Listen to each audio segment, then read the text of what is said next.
Guys, അപ്പോൾ ഇതേ ഓണത്തിൻ്റെ തലേദിവസമൊക്കെ ആയിട്ടുണ്ട് കേട്ടോ. എത്ര ദിവസമുള്ള ഓണം കഴിഞ്ഞോണത്, അത്തം തുടങ്ങിയത് ഓർമ്മയുള്ളൂ. ദേ ഇപ്പം തിരുവോണം ആവാറായിട്ടുണ്ട്. അപ്പോൾ നമ്മൾ തലേദിവസം തന്നെ കാര്യങ്ങളൊക്കെ സെറ്റ് ആക്കുന്നുണ്ടായിരുന്നു കേട്ടോ. അപ്പോൾ നമ്മൾ അരിപ്പൊടിയൊക്കെ കലക്കി വെച്ചിട്ടുണ്ടായിരുന്നു ഓണത്തറയിൽ ഇടാനായിട്ട്. ഓണത്തിന് വേണ്ടിയിട്ടുള്ള എല്ലാ കാര്യങ്ങളും തലേദിവസം തന്നെ നമ്മൾ ചെയ്യണ്ടായിരുന്നു.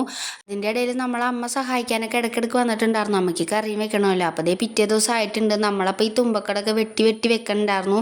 തുമ്പക്കടയുടെ ഒരു അല്ലി പോലും കിട്ടാനില്ല. ലാസ്റ്റ് നമ്മൾ എങ്ങനെയും കണ്ടൊക്കെ ഒപ്പിച്ചു. മാവേലി നമ്മൾ കടയിൽ നിന്ന് ഒപ്പിച്ചു. അങ്ങനെ അതൊക്കെ നമ്മൾ റെഡിയാക്കി കഴിഞ്ഞു. പിറ്റേ ദിവസം ഓണത്തിന് നമ്മൾ ഇതെല്ലാം റെഡിയാക്കി വെച്ചിട്ടുണ്ടായിരുന്നു. അങ്ങനെ ഓണം കഴിഞ്ഞു കേട്ടോ. അത്തം തുടങ്ങി നമ്മൾ തിരുവോണം വരെ ഓണമാക്കിയിട്ട് റെഡിയാക്കിയിട്ടുണ്ടായിരുന്നു. അപ്പോൾ എല്ലാവർക്കും ഹാപ്പി ഓണം. പക്ഷെ നമ്മൾ ഓണം കഴിഞ്ഞിട്ടാണ് ഇത് പോസ്റ്റ് ചെയ്യുന്നത്. എത്ര പെട്ടെന്ന് ഓണം കഴിഞ്ഞു പോയെന്ന് പോലും നമുക്ക് അറിയാൻ പറ്റില്ല കേട്ടോ. 10 ദിവസം കഴിഞ്ഞത് പോലും നമ്മൾ അറിഞ്ഞിട്ടുണ്ടായിരുന്നില്ല. നമ്മൾ ബാക്കി വന്ന അരിപ്പൊടി കലക്കിയിട്ട് അത് വാതിൽമ കൈയൊക്കെ വെച്ച് ഒട്ടിച്ച് സെറ്റ് ആക്കിയിട്ടുണ്ടായിരുന്നു. എല്ലാ വീട്ടിലും ഓണാകുമ്പോൾ കണ്ടുവരുന്ന ഒരു കാര്യമാണ് കൈകൾ ഇങ്ങനെ വാതിലിലൊക്കെ പതിഞ്ഞിരിക്കുന്നത്. ഞങ്ങളുടെ വീട്ടിലും ഈ പ്രാവശ്യം അത് പതിഞ്ഞിട്ടുണ്ട്. ഓണത്തിൻ്റെ അന്ന് രാവിലെ നമ്മൾ കുളിച്ച് കുറിയൊക്കെ തൊട്ട് അമ്പലത്തിലോട്ട് വിട്ടിട്ടുണ്ടായിരുന്നു. അവിടെ ചെന്നപ്പോഴാണ് ഞാൻ അറിയുന്നത് ഞാൻ ഫോൺ എടുത്തിട്ടുണ്ടായിരുന്നില്ല എന്ന്. അതുകൊണ്ട് അമ്പലത്തിലെ വീഡിയോസും കാര്യങ്ങളൊന്നും നമ്മുടെ കയ്യിലില്ല. പിന്നെ ഉച്ചയ്ക്ക് സദ്യ കഴിക്കാനായിട്ട് നമ്മൾ ഇല വെട്ടാൻ പോയിട്ടുണ്ടായിരുന്നു. വല്ലപ്പോഴും കിട്ടണ സാധനം നമ്മൾ വയറ് നിറച്ച് ഫുഡ് കഴിച്ചിട്ടുണ്ടായിരുന്നു.